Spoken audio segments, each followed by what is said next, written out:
Hello, everyone, and welcome to episode 9 of the Own the Moment podcast. My name is TJ Lasig, and I'm your host here at OTM. We have a great show for you tonight with another special guest. But first, allow me to introduce my co-host, as always, Mr. Justin Herzig. Justin, how are we doing tonight? Oh, we are doing well. The excitement is hype. I'm sure a lot of people out there on Twitter and stuff have heard that we are having an NBA player joining one of the podcasts around Top Shot tonight. And I'm excited to say that it is us, and we have Alex Caruso with us in the building. Dude, I didn't wear my jersey. I didn't realize that's what was up. But, what's up? Oh, what's going on? Yes. As Justin alludes to here, we do have a very special guest tonight. This is the man that is the number one ranked daily fantasy sports player in the world, according to Roto Grinders. He's out there playing all the sports, playing all the contests, mass multi-entering every tournament that there is, and he has now taken his talents from the DFS streets to the Top Shot streets. He's the creator of Awesemo.com, and it is, of course, Mr. Alex Baker, aka Awesemo. Alex, how are you tonight? I'm doing good. Excited to be able to talk some Top Shots finally, because it's been such a wild experience just being on the site, and I started probably 3 weeks ago, so I got in a little bit late, but it feels now like we were all in early, so this has been crazy. I mean, when did you guys get started? 4 weeks ago, or maybe 5? Bales Day. That's crazy. We were basically Bales Day. Like when Jonathan Bales made that, I think there was about a 24, 48-hour period where we actually took a bit of a, I'd say, cautiously optimistic, maybe a critical even view, and just trying to better understand it. And then talking to some of those guys, Jeremy and Peter and such, and better understanding where their heads were at. And I'd say halfway through that 24, 48-hour period, TJ and I just, it clicked. And that's when we went about, it took us a day or two to say, hey, we were building this podcast, we're building a larger company around it, and just going head first. That was a smart move. I mean, this is blowing up like crazy. It's exponential growth, and it's like being 4 or 5 weeks ago. That's like an early adopter stage at this point. Hey, we're all there. It feels like it's only been like a month. It feels like it's been a year. And as we all know, there's not much sleep when it comes to Top Shot. We're 24/7 here. The marketplace has just been absolutely insane the last couple days. I don't know if you saw, Alex, but we created this. We call it the OTM 50, basically an index for the 50 moments that we feel are most reflective of the overall market, and it's just an absolute beyond a hockey stick curve of growth over the last 4 days. So pretty crazy. So let me set the stage quick, and then we will get into things. So I guess first and foremost, if you have not yet, I just hit the wrong button. If you have not yet subscribed to the podcast, please go ahead, hit that subscribe button, hit the like button. You can follow us on Twitter at OwnTheMomentNFT if you're not already. We also have linked out to our Discord. If you'd like to join our Discord, you can find it on our Twitter. And yeah, there was the OTM 50 there, Alex. So what we'll be doing today, we'll just talk a little bit about your background. We can talk briefly about DFS, but more so how you made that transition from DFS to Top Shot. What made you interested in getting involved there? What is your current balance like between all the daily fantasy stuff and the Top Shots? And then definitely want to dive deep into your specific portfolio, because I think you have a very interesting and unique collection of moments, and we're very curious to hear how you went about that process. Definitely. I'm excited to talk about it all. Good deal. All right. So let's just start off. If you could, because some of our followers are definitely from the daily fantasy sports world, but definitely not all of them. So if you could just talk a little bit about your background with DFS, Awesemo.com, all of that stuff, and then how you have come upon this lovely Top Shot world. Yeah, I mean, I got started into DFS because I heard it was the next big thing. This was like 6 years ago. So like on the poker forums, I was playing poker a ton. They're like, yo, now that DFS is legal in the US, that's the next big thing. And then like people started retiring from poker to play DFS. And I was like, these guys are making more money than me, and they're playing DFS now. So, I mean, I gave it a shot, and I started making more money than poker as well. So it just kind of took off from there. It is really funny because I feel like it's come full circle where maybe the next big thing has emerged again. but I don't know. Like it sounds like this one's a lot trickier because there's so many elements like randomness for like who gets the packs, and then like we're all like kind of having equal opportunity, which is great, but it's a little bit harder to gain an edge possibly. So it'll be really interesting to see how this plays out. I was going to say, so obviously Alex is upset that this is more an equal playing field, that he's not able to just use all those big brain and smarts and just dust us off the table with DFS. That makes sense. I'm okay with it. I think most people in the chat are going to be okay with that.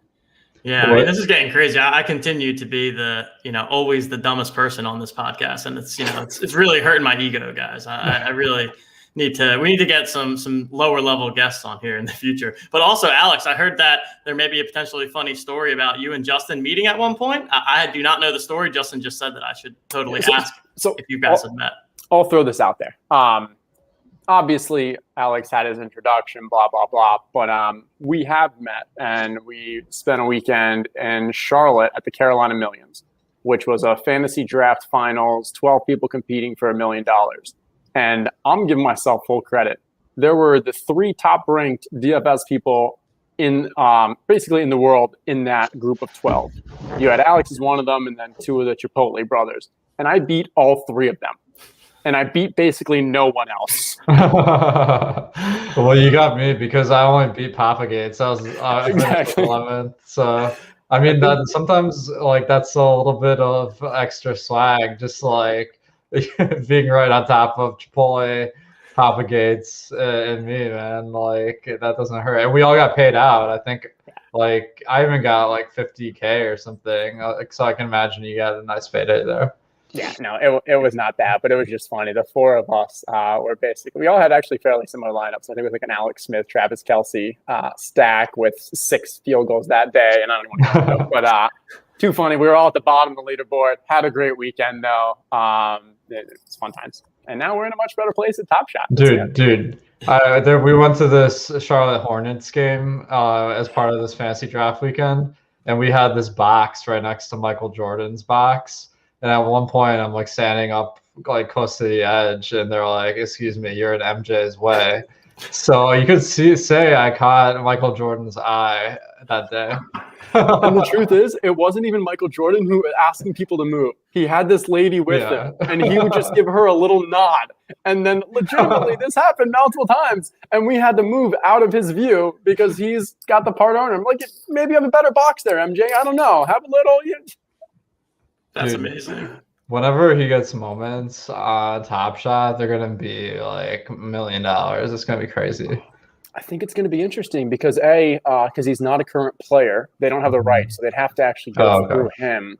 And I'm not sure if he'd be willing to give up the rights to it. So the way to get moments with MJ may be you have to get someone else's moment, and MJ's in the play. So when they have like the run it backs that go back to the MJ time period, I think there will be a really cool aspect of, hey, if you can just find MJ, maybe he gets posterized, maybe he gets it's a steal away from him, but that's going to have, I think, extreme value just from the MJ being in it if MJ's never actually gets to be. Or maybe it's an assist from someone, on his team or something as well. But yeah. That's pretty sneaky. I like that. I was just thinking today, yeah, it's like, you get Kobe in a moment or something like that. Like, even if he's not the guy, like LeBron's Kobe tribute dunk, like it's like the hottest Top Shot right now. It's like, that's not Kobe, but everyone's thinking Kobe. So it's like you get that stuff in the moment. It's all part of the value. That's a great point. We're getting a Shaquille O'Neal run it back. And that's going to be one of the most recent ones. And I haven't looked into what year that Shaq's going to be, or if they've announced it. I know it's going to be a wide range for the run it back series coming up. But could you see Kobe with a Shaq as a 1-2 there? Because that would be a fantastic moment to have. Definitely. I mean, I think it would break the site, honestly, if they announced that moment. So I'm glad they haven't yet. Come on, Alex. The site never breaks. We all know that. It's actually been pretty stable recently. It has. We were just talking about how quickly these 5,000 packs. We weren't fortunate enough to get any packs, but they got distributed very quickly relative to other times. So we're wondering if maybe they've reached another level of speed in which they're able to distribute, because then when we have another pack like the Cool Cats where there were 45,000 distributed, people don't have to sit around for 3 hours waiting to see whether or not they're going to get a pack. Dude. And maybe everyone's wives will be a little bit appreciative of that. Yeah, I remember they did like a Valentine's Day drop or something. I was like, hold on, we got to stop what we're doing here. But it's crazy because 3 weeks ago when I started, you could just buy a pack whenever you wanted. No one was buying them, and now it's changed so much. It's been so wild. Yeah. And I mean, to your Valentine's Day, like the joke running around was like they were still running stress tests, but were they still testing the system for stress or testing us, and like how much stress we would actually have trying to get through these while trying to hide from the wife during Valentine's Day? But yeah. I think putting people through emotional tests like this is forbidden by the Geneva Conventions. So hopefully, everything was above board. All righty. So we definitely want to talk about your specific approach to Top Shot, because I was checking out your collection, checking out your portfolio, and it's one of the more unique ones that I've seen. So let's see, I've got this here. You have 213 total moments, and of those 213, 197 of them are Cool Cats. Obviously, everyone knows that the Cool Cats Challenge is going on right now. There's a week left in the challenge. I should have looked this up, but I didn't. I don't know if you own more Cool Cats than anyone on the site. You have to be up there with one of the top folks. You have 12 of the Luka Cool Cats. You also, I noticed, targeted some of the low serial numbers. You have the number 1 Luka, the number 4 Randall, the number 5 Washington, and the number 6 Hero of the Cool Cats. So can you talk a little bit about your thoughts on the Cool Cat strategy and why you decided to take this approach? I made this observation that the prices were lowest right after the packs were released. And with this set, they released the whole supply at one time. So it's like, it's only going to go up as people like sell off the supply.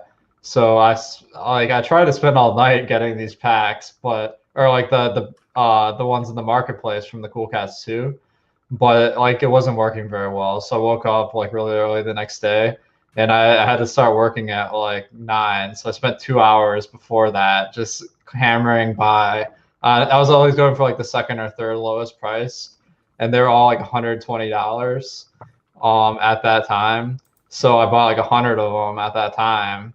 And I was expecting maybe they'd double in value over the 2 weeks. And man, like it's been a while. They've gone up to like $700 to $900. I didn't expect that. It's crazy. I mean, there really is a larger game. And obviously we know like Top Shot's having another game with the hardcore, which is an actual like video style game. But this from a strategic aspect feels like the game in the game.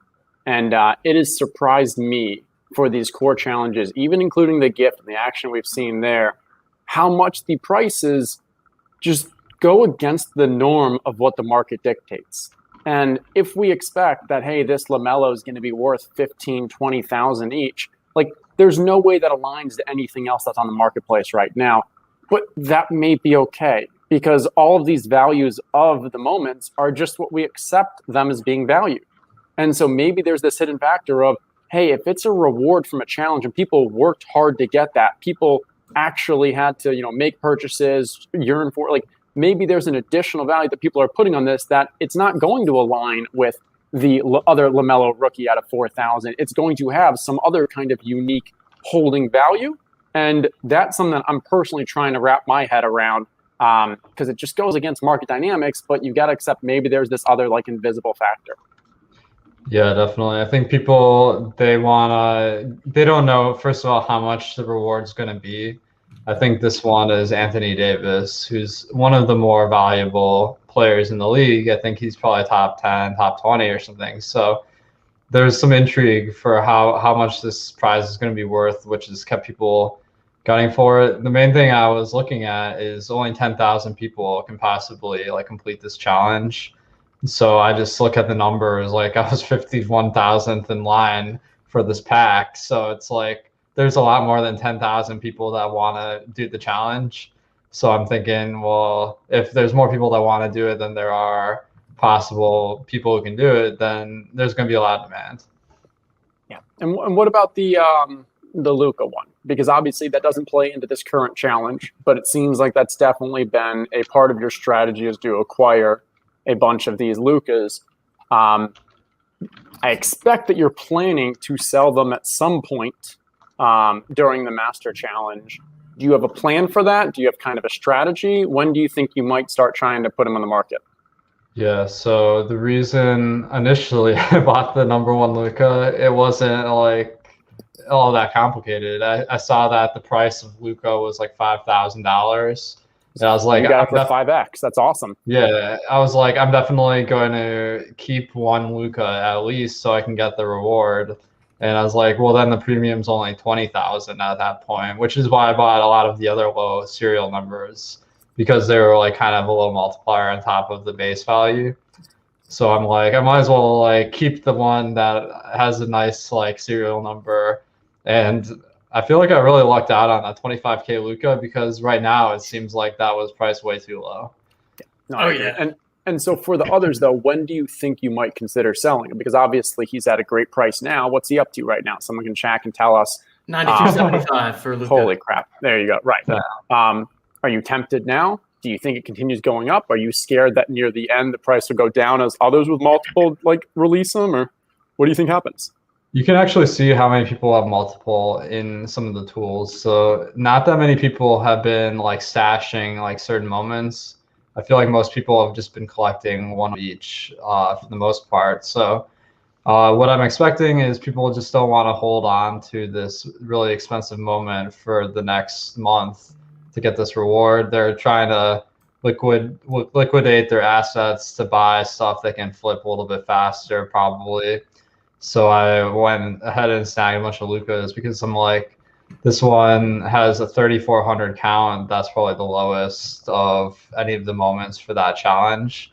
And then I noticed like the Cool Cats 1 started dropping in value. So I was like, these are going to be key parts of the challenge too. So I'm just going to accumulate as many of these as I can. TJ, does that sound familiar? Someone liquidating their Cool Cat to buy some other stuff and maybe so get back in later?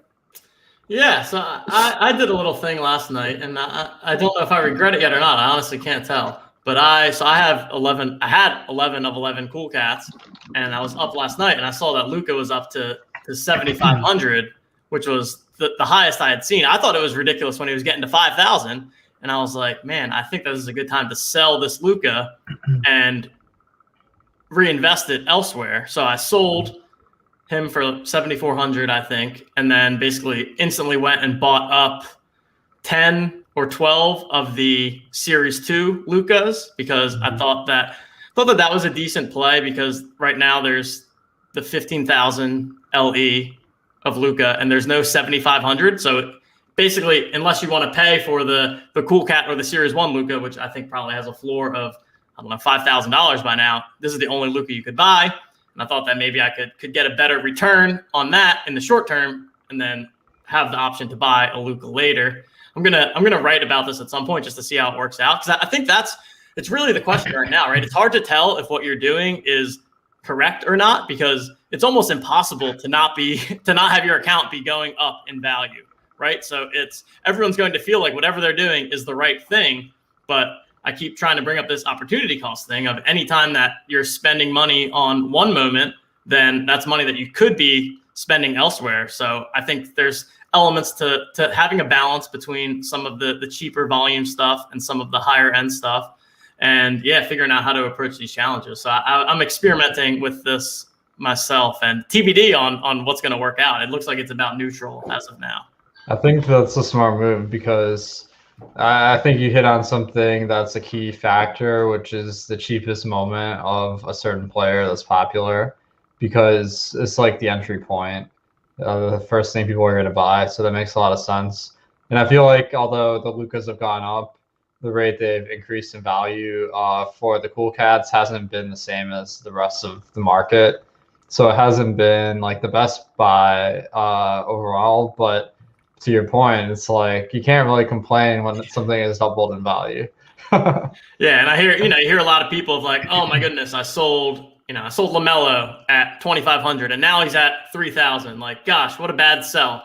But then it's like, well, the only bad thing you could do is if you sold that and then kept it in your Dapper balance, right? If you take that 2,500 and buy 5 different $500 moments, then those, like, to me, the $500 moment has a better chance of getting to $1,500 to 3xing than maybe the 3K LaMelo did of getting to 9K, although I think he is at 9K now. So again, who the heck knows? But I think it's something to be considering and to be, don't have that FOMO of, when you sell a moment, that moment's still going to go up and you can't look back at it and be like, oh my goodness, I should have held. Just make sure that you have a plan whenever you're selling something and reinvesting it immediately in something else. I want to talk about this LaMelo because this is one of the most like puzzling aspects of the site, which like the moment itself is kind of lackluster. So it's like, are people who are LaMelo fans really going to go back and want that moment as opposed to others? I'm kind of skeptical. It's crazy. I mean, so one of the things we've been talking about is for Series 1, the rookies, there's only one that it's during the NBA debut game. That's the RJ Barrett. And so most of those moments, they have a bit more time. You have more games to pick one. It seems like in the Series 2, they really wanted to prioritize getting the rookies in their NBA debut in their first game. And I think the thing is with this LaMelo is he just didn't play that much. He didn't do much in that game. And so they only had a couple things to look for. And who knows, maybe there wasn't a good camera angle on something else. Like maybe because you do need like 3 different camera angles to make the moment. And that may have just been the only thing they could put together. But we have said, without a doubt, I'm not a good basketball player. I could have made that play. It's literally just a handoff and then the other person made the play. And like the second is, I hope that, they do something like that for a LeBron. Give me like the run it. I mean, I'm sorry, not LeBron, Michael Jordan. Use that for your run it back. Give someone the assist, but really it's just MJ making some stick ass play. That's pretty sneaky. I like that. It is wild with that moment. Actually, so correct me if I'm wrong, but LaMelo went up briefly to like 7 or 8K earlier. Now he's back down to, I don't know. The LaMelo has been one of the most interesting. Like he put out a tweet I heard earlier, and that's what skyrocketed the price immediately. Man, we need like a live thing that's scraping. If an NBA player tweets about Top Shot, instantly buy their moment, because it's like it's just so funny how as soon as an NBA player mentions it, like boom, their price will go up right away, and then we always see it pretty much immediately trickle back down. It's a pretty wild phenomenon, and to me shows that it's far from an efficient market, right? If people think that somebody tweeting about it once instantly increases their value, I don't know that is necessarily a part of the underlying value of the moment itself. At this point, we need a list of NBA players that haven't tweeted about it. There you go. That's true. Start to predict the future. You got any models for that, Alex? Any predictive models on which NBA player is going to tweet next? If you do, hit up I was eyeing this Taco Fall, but then he just tweeted about it, so now I'm out of luck. Yeah. That's actually a good question. You mentioned spreadsheet, and I mean, Alex, I know that DFS, you build spreadsheets. I'm sure you've done it on your own, and then you probably took your kind of methodology, built a site out of that. Most of your strategy, from what I'm hearing with Top Shot, though, is I don't want to say gut, but it's a little more just kind of simple economic supply demand and where you see things going. Beyond that, have you been kind of building spreadsheets, trying to build anything out for this? Like, how do you feel that your DFS skills have helped you in your Top Shot kind of thought process? Yeah, I'd agree with that. I've been pretty much trying to bank on common sense up to this point, because as you guys are saying, the market is kind of wild. And I wasn't initially gunning to like make some huge profit. It was just kind of like a combination of casual and professional interest. But then like I've started to like try to be a little bit more analytical. Like I snagged one of the key moments is the LeBron Kobe tribute dunk, and there are 3 versions of it. So I was trying to figure out which one to buy. I mean, the cosmic one, I think, is like pretty much unobtainable. So it's between the rare and the common one. And like I was trying to like compare the market caps. I saw the rare was way lower, so I went with that one. But I wasn't feeling like super confident about it. But like trying to do stuff like that and look at comparable moments. It almost feels like real estate investing a little bit, where I was like, what are the comparables here? Yep. Yeah, I like that way of thinking about it. Sorry, you have something, Chelsea? No, I like the real estate idea. We've often you even use market cap, which is obviously more of a kind of stock term, and we kind of think of it as different forms of like equities markets, where investing in this industry is like investing in the rookies or this series or so. And as you're saying, like, as maybe the tech industry increases or healthcare industry increases, we've also seen rookies all increase together, and there's that correlation. And then trying to find like where there might be a value among an industry or a set where everyone else, but why is one person lagged? Has it lagged because he's injured because he hasn't played well? Or is it lagged just because it's an outlier and like it's going to catch up? And so that's an interesting way that I'd say I think about in real estate. I like it as well. You think of a neighborhood, you buy in that neighborhood, everything else kind of rises together. Exactly. Yeah. Like you can find the comparable moments, and like part of it too is like how sick is the moment. Like I feel like that's a key element, and people don't seem to be reacting to that very much, but I feel like that's going to be huge once there's thousands of moments instead of just hundreds. And I have wondered if this turns into people working more off spreadsheets than the site, will the visual moment decrease in value? Because right now, for you to make a purchase and for you to shop the marketplace, you pretty much have to go to the site. You got to click on it. You see the moment actual play. I think as tools develop, far more of the analysis is going to be done on spreadsheets. And so similar to for a DFS, 99% of my process is done on one of the tools. And then when I'm finally on the website, all I'm doing is inputting, uploading. I already know what I'm doing. And so I do wonder, yes, you're always going to have your outliers, the Vince Carter, maybe you have some really cool dunks and like obviously the Kobe one. But like for the most part, are we still going to be seeing the moments if all of our prep and all of our analysis is going to be more numbers based on spreadsheets? Yeah, I mean that's going to be interesting. I think the spreadsheets do help a lot, and having some sort of model makes a lot of sense. And the data is so available that you just hit export pretty much on a lot of different sites. That makes it really easy to just take an analytical approach. So I think that will definitely win out. Yeah, I like that. I always like to think about it. I've said this before to Justin off stream, but I feel like there's three ways that, or at least that people could approach the buying a moment. One could be like, hey, I want a specific player, right? I want a Chris Paul moment. And then how can I most easily tell if I know I want a Chris Paul, what's the best Chris Paul moment for me to buy? That's one. Another could be like, I really want a moment from a certain set. Like I want a metallic gold series 1. How do I now evaluate what the best value within that series or set is? And then the final one would be like, hey, I want to buy a $550 moment. I don't care who it is or what it is. What's the best $550 moment that I could buy? So I think that, some of the things that we're trying to think about is how can we help provide people answer those questions for themselves, so that as they have that thought, they can be able to quickly see like, okay, how does Chris Paul compare to other Chris Pauls, and how do different moments within a certain set compare to one another? So I think there's a lot of evolution to happen for those of us that want to be super analytical about this, but I also think there's going to be a whole population of people that are just watching the tape, for lack of a better phrase. And that we saw it yesterday, where that the 15,000 LeBron, the 3-pointer, which to me is a cool moment. Like the video of that is cool, and it was catching up to the LeBron 7,500 dunk, which is fine, but not as cool. But then we saw that begin to normalize a bit more today. So I think that's what's cool, is that you cannot quantify what matters, because different things about the moment can matter to different people. And I think that's one of the things that makes this unique. Yeah, definitely. There was this one moment when I first started. It's like a Zion Williamson layup where they just chucked the ball to him and he's like not guarded at all, and he's like throwing this up. I'm like, this moment's whack as hell, but like it's the cheapest Zion, so I was about to buy them all up, but then I got the like identity check thing, and it went from $2 to $200 before I got back on. So like there's like so many different like ways you can find that perfect moment to invest in. I think like one that you mentioned that was really interesting that I hadn't thought of is just like price point. Like what is the best moment that's sub 500 or sub 100?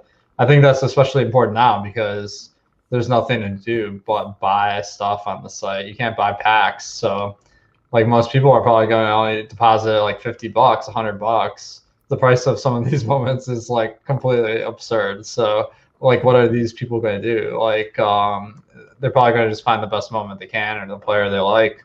Yeah, and if you can figure out who that is, you're gonna win out. And I've gotten texts from friends that start and they're like, "Hey, I've got $500. What should I do with it? Where do I spend this $500, or who do I spend it on?" And yeah, I think helping break down those things of, okay, yeah, you could buy one $500 moment, or you could buy 10 $50 moments, and evaluating those different things is all part of the process here. But yeah, like we said, I really haven't been terribly analytical with my decisions right now, because I think the speed is more important than anything. Because like you said, like literally if you see something you like and you think for 30 minutes, chances are that the price has already moved and you're going to be like, oh my goodness, I just missed that opportunity. And then you could just get caught up in the cycle. And then all of a sudden you've been staring at your computer for 2 hours and you haven't purchased anything because everything's moving right in front of your eyes. It's pretty interesting how fast things are rising and falling. Yeah, and I mean, to that money conversation we talked about, I mean, one of the number one questions we always get as DFS content providers is, what do I do if I'm going to be spending $100 or $500 on a DFS Sunday? Like, where would you recommend I put it? And it's just that same question that's evolved now to the Top Shot is, hey, I have this budget, where do I put it? And yeah, I think that's at OTM, our goal is not to kind of give you the plays or tell you the plays, but to teach you how to play. And it's the same idea. Like, we're trying to actually help you think through, because the truth is, if we're giving you one individual player, either A, it may be too late by the time you actually get there, or B, that's still not going to help you in the future if you don't understand why we're recommending that player. And that's where, similar to how we're doing in DFS side, we're trying to teach you, we're trying to help you so that next time you can identify who that player is. That makes sense. Yeah, I saw, like, to your point, I saw like one of the big Top Shot guys was like, Killian Hayes is undervalued right now, and then the price doubled in 30 minutes. So like it really, you can't help that many people with that approach. Right. And if you put that out there, you're probably only really helping yourself, to be honest. Well, I had like 60 of them, and I was like, why are these all selling? And then by the time I looked, like I had no Killian Hayes. I really messed that one up. I know, that is funny. It's like I feel like sometimes I put moments for sale. Like this happened in the last 3 days. I had moments that I had probably put for sale a week or a week and a half ago at what I thought were like high prices, and then in one night they all just sold instantly. And I was like, oh, maybe I didn't actually want them to sell anymore. But yeah, it's hard to manage everything, especially if you have a ton of moments in your collection. It's like I don't even really know at any given moment what do I have for sale or what do I not. I'm just living second by second and trying to make sure that the only thing I make sure is that if I have sold something, that I get that out of my Dapper immediately and purchase something else, because I feel like any second wasted is not good right now. Definitely. That's why I kind of like the challenge moments, because they have like a clear defined end date where like at a certain point they're going to drop off in value. So that really helps you understand the investment time frame. Yeah. Actually, that's a decent segue into my next thing that I wanted to talk to you about, which is about the serial numbers, because we have noticed that you spent some extra capital on some really low serials. I want to get your perspective on that. One of the questions that we get a lot is, right, how do I think about the serial number? How do I value one serial number versus another?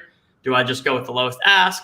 One of the things that I've said that I think is a little different than what you've done, but I think that for someone that's just starting, that just playing the lowest ask is a pretty simplistic way to go about it, because then there's only one variable, right? It's you're either buying or you're selling, because there's only one price. It's not like, okay, yeah, I'm buying this serial number if it's within this range and I'm going to sell it. Then you don't have to decide, oh, I want to sell it for, 1.5x the low ask. You're just like, oh, when I sell this, I can just put it at lowest ask and sell it. So I'm curious with your portfolio, and I can go ahead and share my screen here for a little bit of a flex for the fans, because our friend Awesemo has purchased the number one Manu Ginobili, as we already talked about, the number one Luka Doncic. He's got the Julius Randle number 4, Jay Washington number 5, Tyler Hero number 6, TJ McConnell number 9. So that's what, 6 moments that you bought that are top 10 serial numbers. So can you talk a little bit about these specific purchases, but then also how you approach the serial number aspect of this in general and how you value that? Yeah, definitely. So the Ginobili, like my friends actually were like messaging my friends Sean Zahn and Steve Buzzard, who I work with, and they're like, this moment is super undervalued, and I happen to have the 16K in my account and they didn't. So I was just like, you guys want to like split it 3 ways. And I got lucky that my friends didn't have money in their accounts, because I'm sure they would have just snapped it up without including me at all. So I own 1/3 of that. I feel like it's a year the Spurs won the championship, so I think that it has extra value compared. Like, I'm a little bit worried about the running back series because they're releasing a new one in a couple of weeks. So I'm like, unless the moments are really, really noteworthy, they might not hold up in the long-term market. But the thing with the high serial numbers is just another way of like creating scarcity. So like you could have a common with a serial number, and maybe like that's like more rare than a rare because of the serial number. So I don't have like any formula to determine it. And the jersey match also, I got the McConnell and Isaiah Roby matches, and like no one's buying them, but like I think it's kind of cool. And I think particularly Isaiah Roby, like I think he's a nice up and coming prospect. So I'm like, maybe this will turn into something if it doesn't sell. I love that. The only thing I love more than getting a jersey is if you can get a player who had 2 jerseys, like a LeBron 623. But nice. I mean, that's just a whole other world on its own. Definitely. Yeah. So on the other ones, I just bought today because, like I saw with the Cool Cats, like the difference in price between like the 7 and I think the Tyler Hero I bought for like $3K maybe. And the minimum price at the time was like $1,100. So I'm like, this is just way underpriced. And that was just the whole process, the whole thought process. And I mean, so we were doing some kind of, we have plans to do a far more complex system to evaluate the prices of cereal compared to like the rest in that same moment group. But at a high level, tried to do like an 80-20. And what we were seeing is that for some of these that you're in like those kind of double digit numbers, you were seeing prices going for around an 8x in sales. Right. And so when you get into top 10, it's a lot fewer sales, but you're looking at somewhere between like 15 and 20x. Number one, there's just not nearly enough sales there.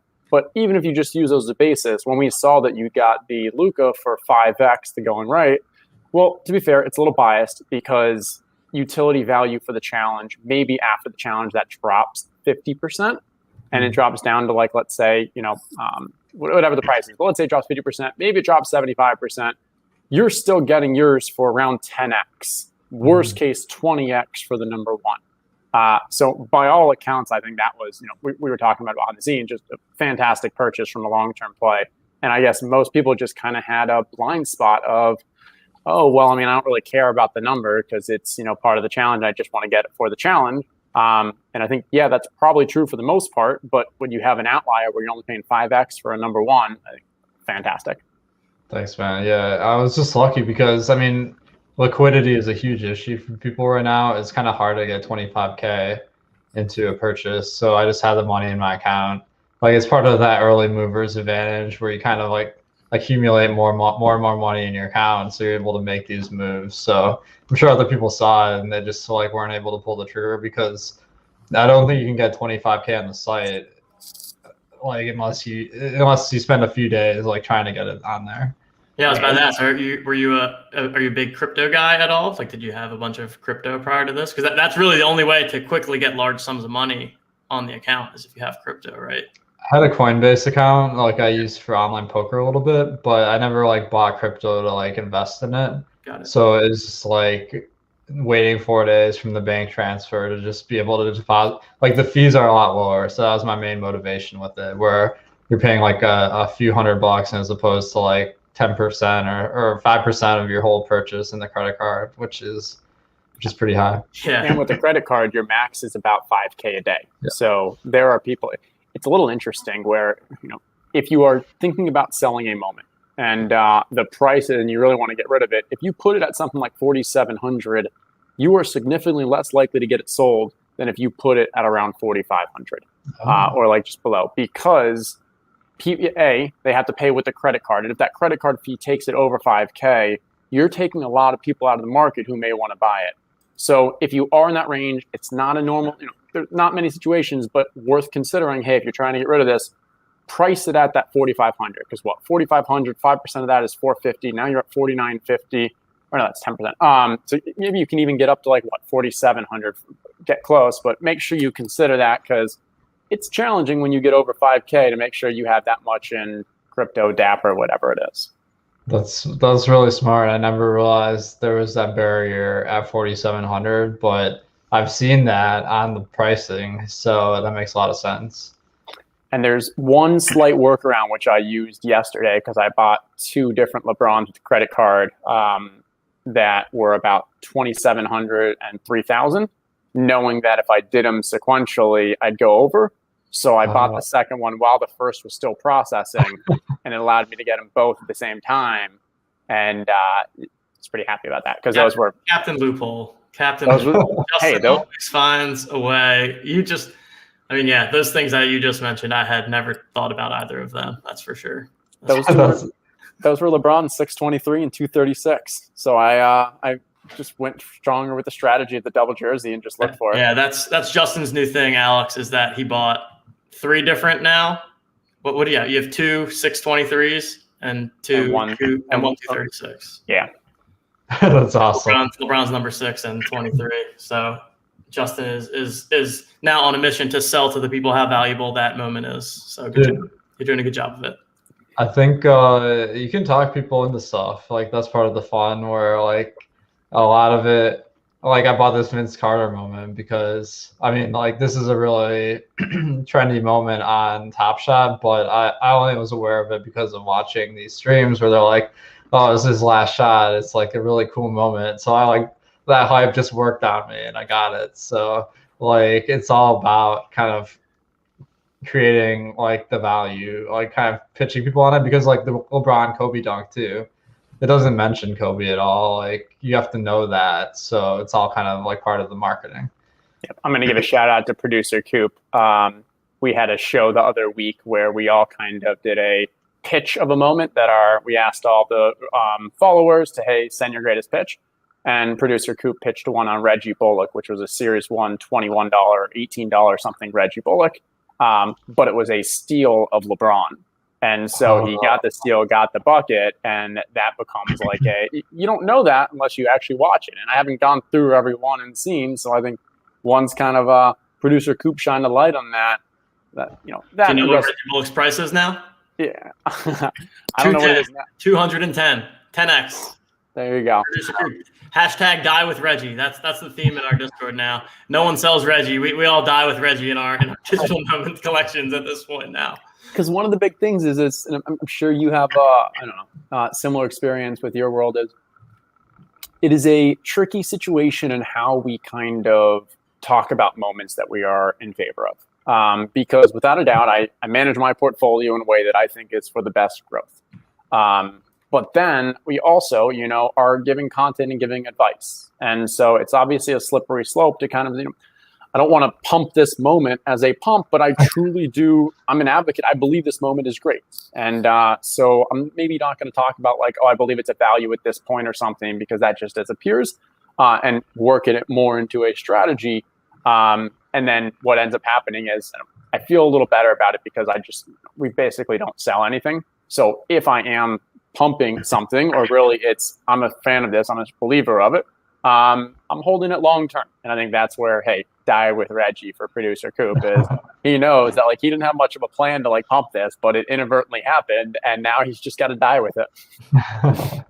That's true. The ethics of it are still yet to really be explored, I guess. But as long as it's like DFS, you give your takes, they're not always right, but people appreciate that you're giving it your all. So that's how I'm approaching it.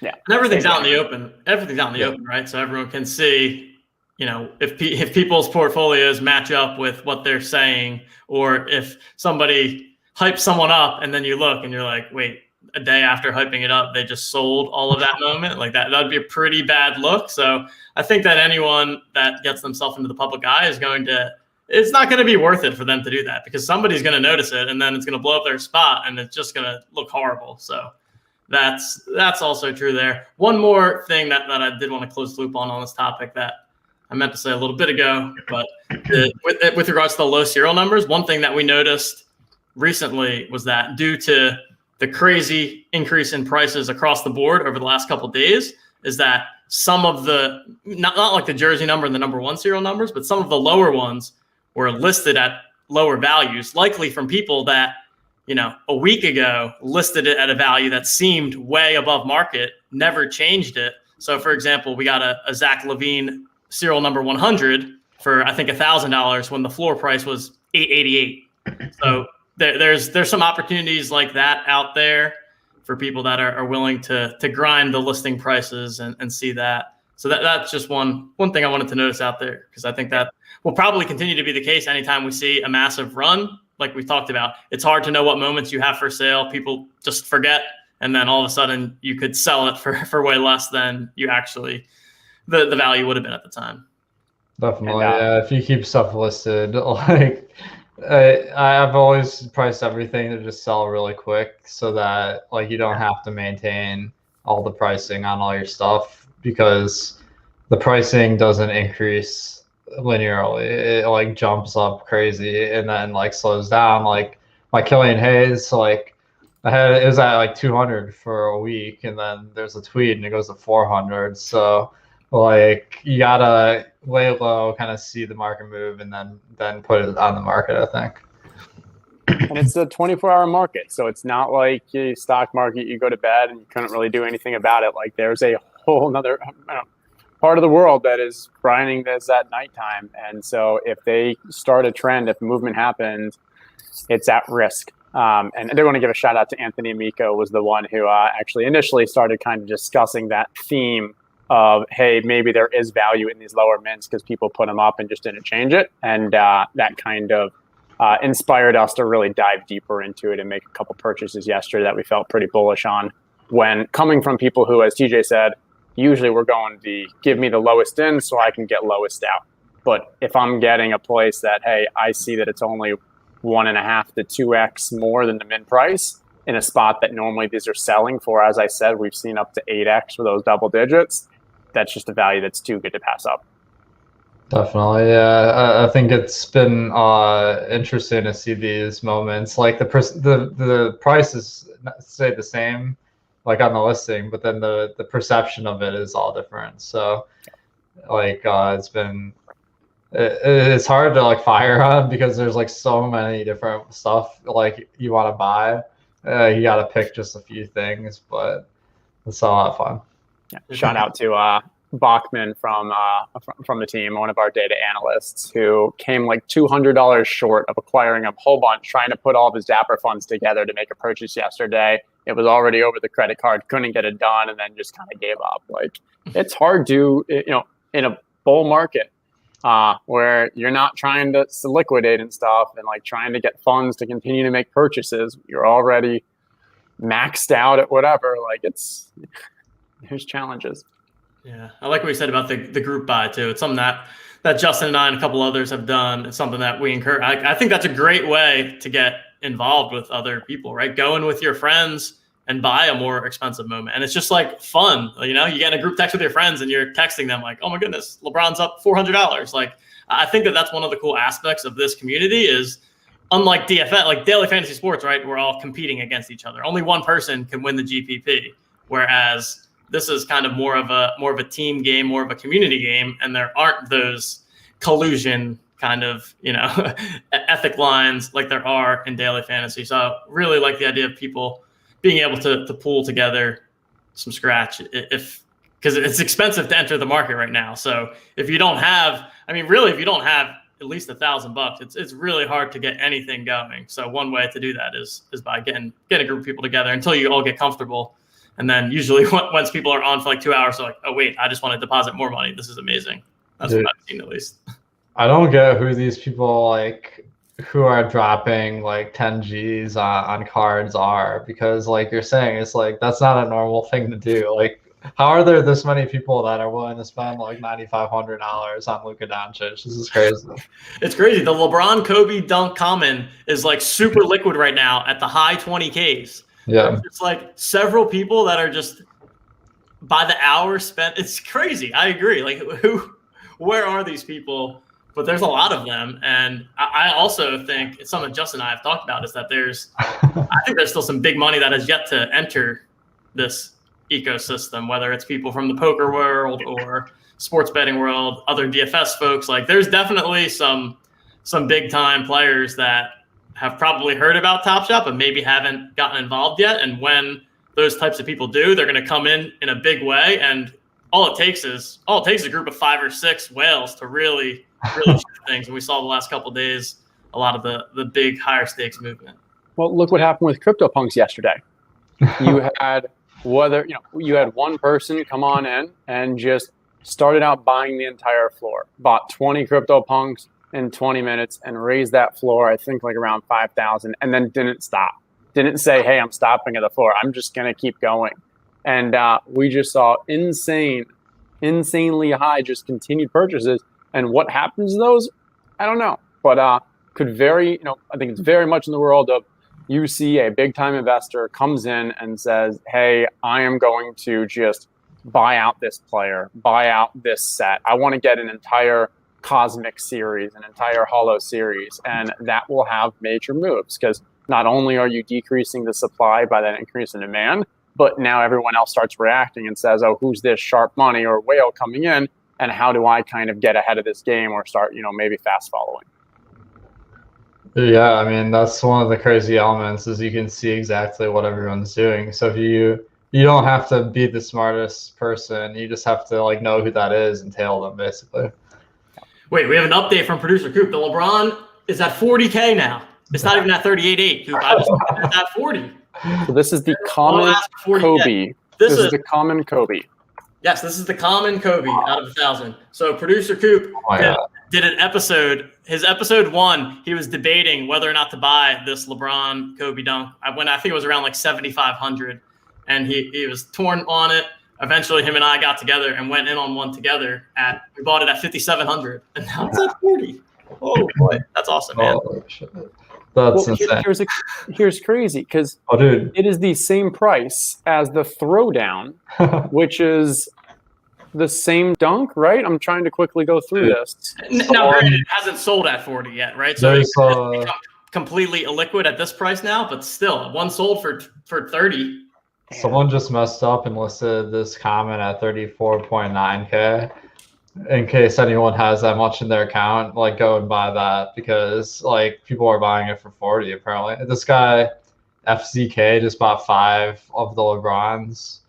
I guess that was a while ago. I'm not seeing any recent transactions that raised it. So so is it actually selling, or what's the most recent sale? So most recent sale is $29,999.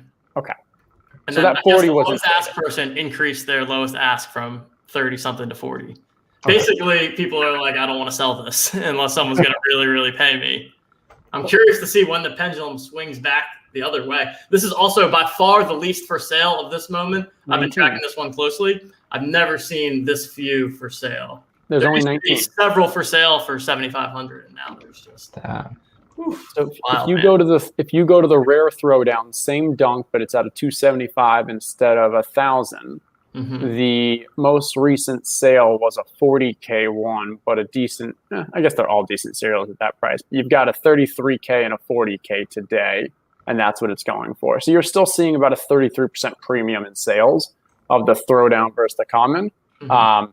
And at some point, like they have to either raise together, or one has to always kind of lead because there's just no logical reason the common would be more than Throwdown.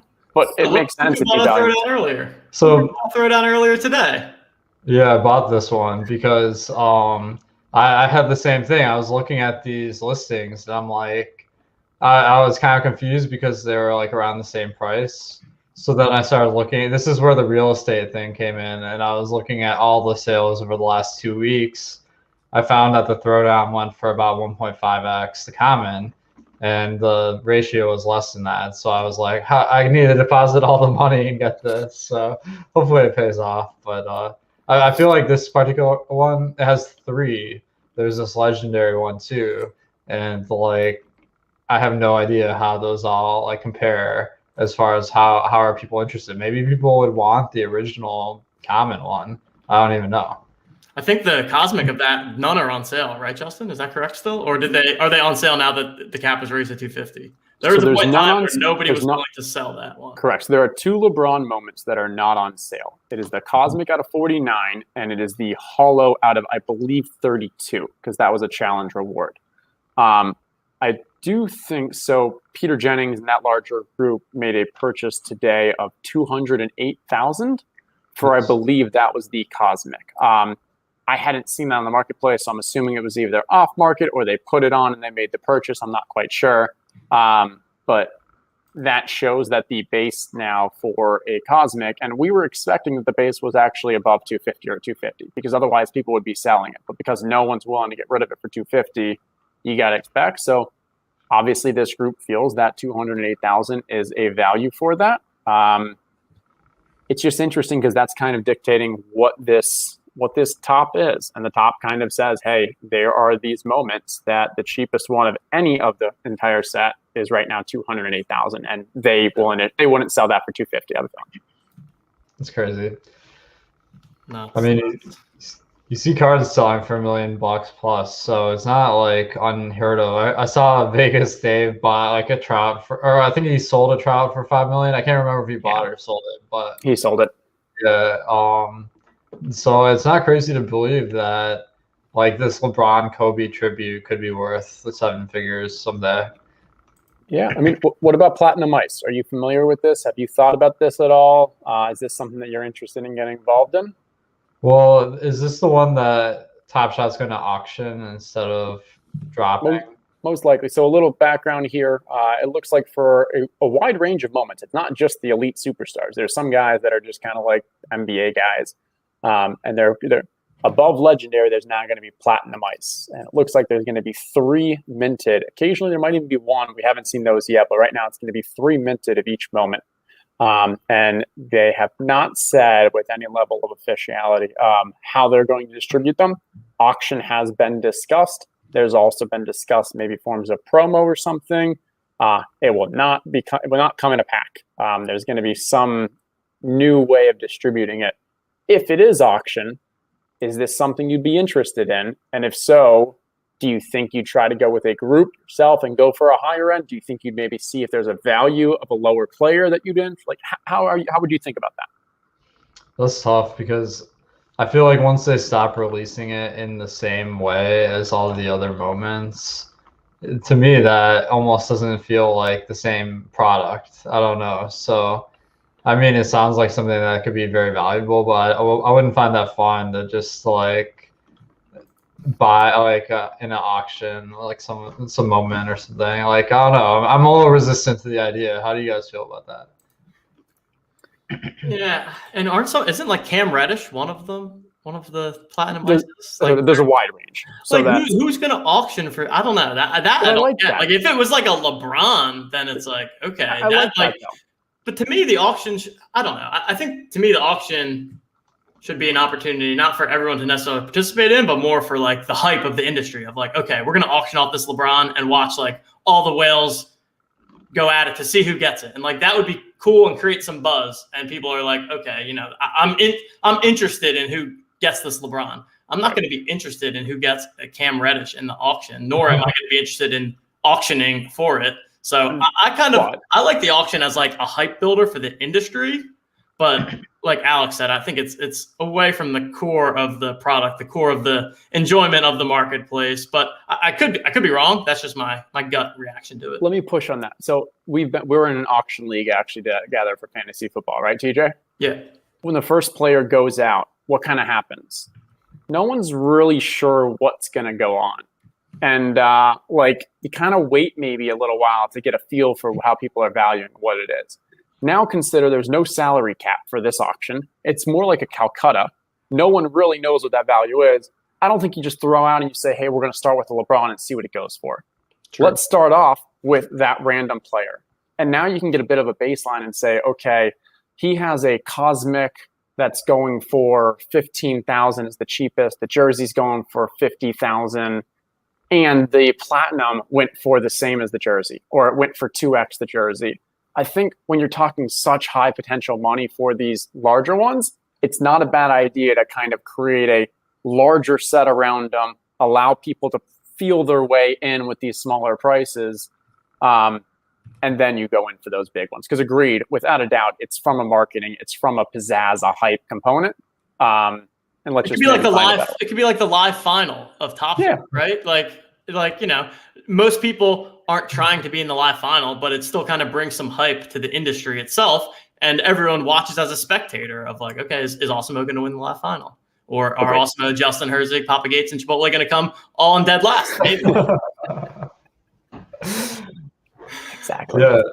I think, I mean, it would be cool if they gave the players all their own special moment, like to do whatever they wanted with it. So I kind of like that idea with the Platinum Ice, where like if they just give Cam Reddish 3 of these Platinum Ices and they're like, you know, you can do whatever you want with them.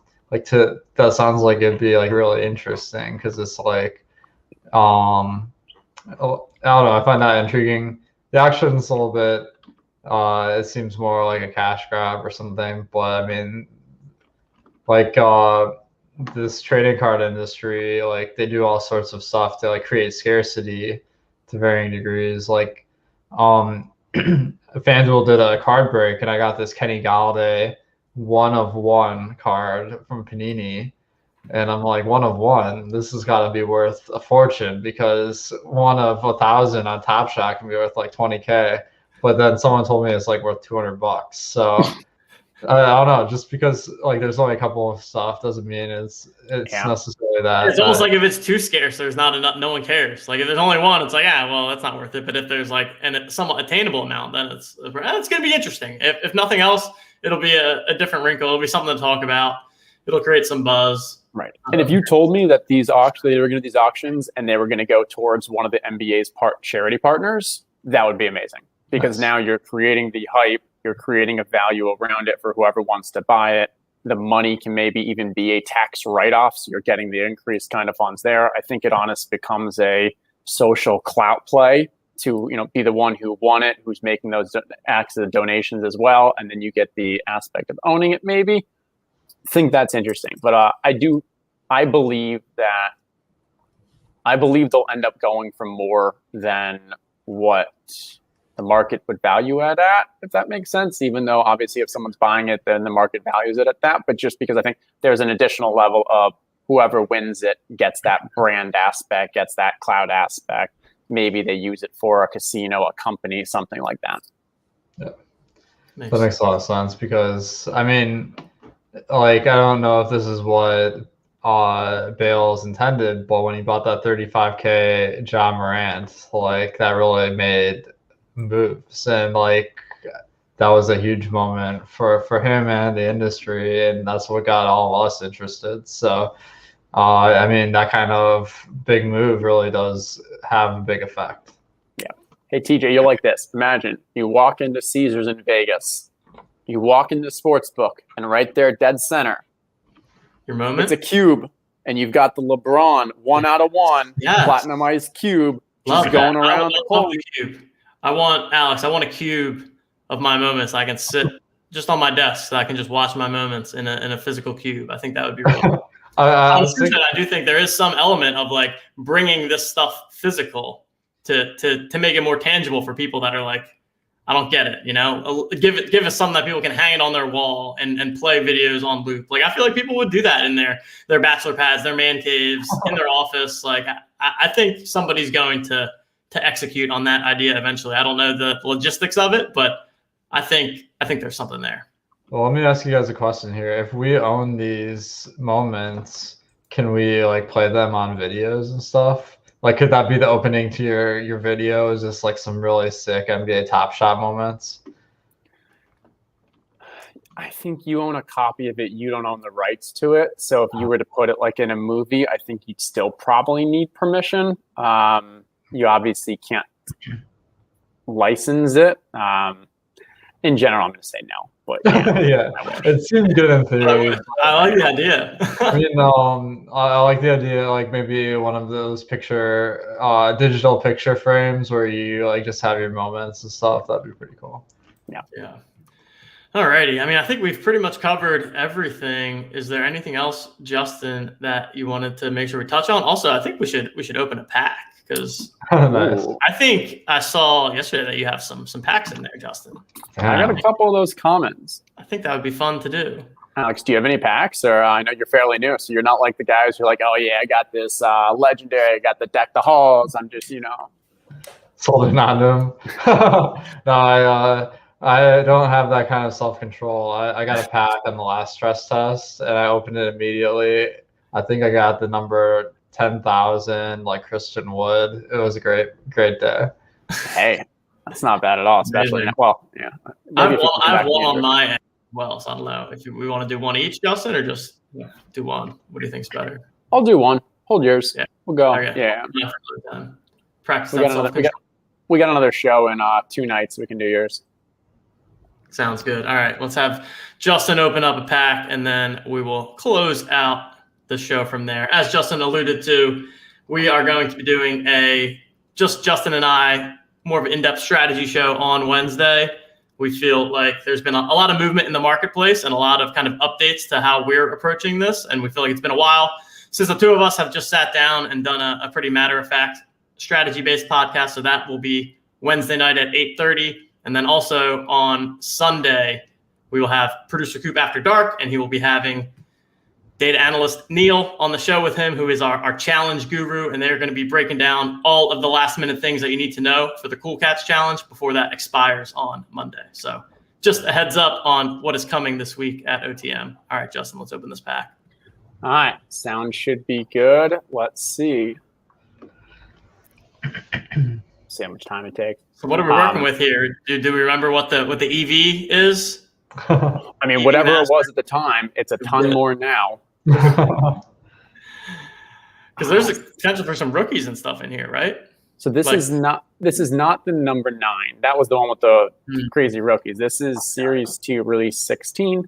I believe EV top of head was something around $40 some, but that might be north of 100 right now. Just because of what we've seen over the past couple of days. We'll see whether it's going to go. Yeah, Alex, I got my Cool Cat pack, obviously, and I had tweeted out. It was a pretty sick pack. I got like Giannis. Oh, there we go. Either way, it's worth $1,400 now. My Cool Cats pack. Wow. Insane. All right. Alex, pick a door. 1, 2, or 3. Ooh, shoot. I read the Bales blog about how to do this, but I can't remember the answer. I'll go with 3. That only implies that I know what's behind them, so then I can ask when I switch it around if you want to switch. We will go with door number 3. 8845. It's a block. Troy Brown Jr. Okay. That might be the cheapest grab you can basically pull. Not a great one. All right, let's go.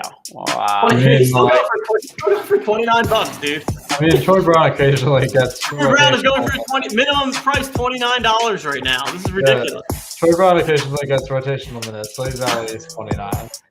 There you go. Here, Alex, for each player, I'm going to need you to give me the projection, their utilization, and who they kind of highest correlate with. Yeah, Troy Brown's playing tonight, so this one could be interesting. You want to late swap to him? I don't know. Am I playing FanDuel or DraftKings? Let's go. TJ, door number 1 or 2? Let's go with door number 1. Leave the middle one for last. Door number 1. It's a high number. It's a dunk. All right, we got some Booker. $222. This is crazy. That's it? Only $222? Crazy. I forgot that everything is just worth $1 million right now. All right. Why did my $9 was? All right, and door number 2. Let's go. Let's get that low mint. 56.23. Another duck. It's a double booker. Double booker. Nice. Double booker. 2 for 1 special. Just an easy $500 added to the account valuation. Oh, and that is Top Shots. That is why. I mean, you can't really go wrong. You open an old $9 pack. It's funny that holding on to these packs has turned out to basically be like